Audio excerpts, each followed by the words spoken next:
दोस्तों ये कहानी पूरी सुनना और कमेंट में बताना आपको कैसी लगी। कुछ जंगली शेरों ने मिलकर एक गधे का शिकार किया, लेकिन उनमें से एक शेर ने कहा, इसे मारो मत, मेरे पास इसको लेकर एक बेहतरीन योजना है। उस योजना के तहत शेरों ने गधे को अपने साथ रखा, उसकी देखभाल करके उसका विश्वास जीत लिया। फिर एक दिन उसे वापस गधों के समाज में भेज दिया।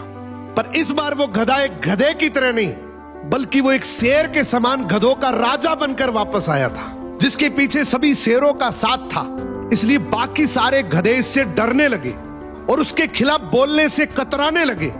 अब शेर जब जब उस गधों के झुंड को देखने आते, ये गधा अपने ही समुदाय के गधे को शेरों को खाने के लिए दे देता। ये गधा गधों के बीच तो एक शेर जितना ताकतवर बन गया था, लेकिन शेरों के बीच वो अब भी एक गधा ही था।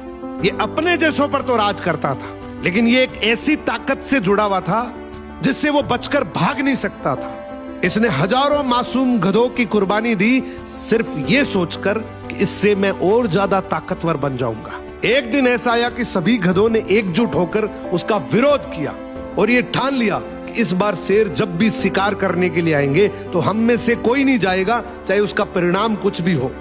अगले दिन जब शेर आए तो ये गधा अकेला ही खड़ा था, इसके पास कोई दूसरा झुंड नहीं था।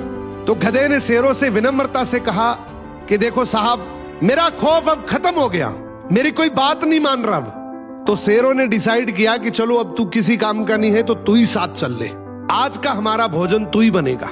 इस तरीके से आखिर में इस गधे का भी शिकार हो गया। हर समाज के अंदर एक ऐसा गधा जरूर होता है जो अपने लालच के लिए, अपनी ताकत बढ़ाने के लिए अपने ही समाज को दांव पर लगा देता है। तो दोस्तों ये पूरी सही बात है। आपकी क्या राय है कमेंट में बताओ जल्दी, और लाइक सब्सक्राइब कर देना।